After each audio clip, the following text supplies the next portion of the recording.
ఏంటి పిల్లలు బాగున్నారా? ఏంటి ఏం చదువుతున్నావు?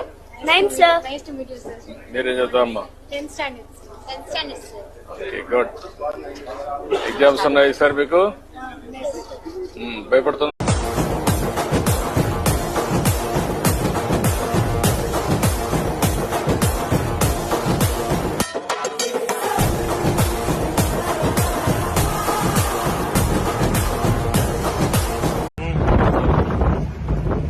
Currently, there are 10 ships in Kakinada port right now. Just 4 are cargo.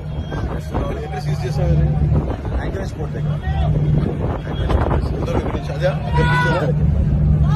వాడి ఫోటో ఎందుకు పెట్టుకున్నావు వాడి ఫోటో?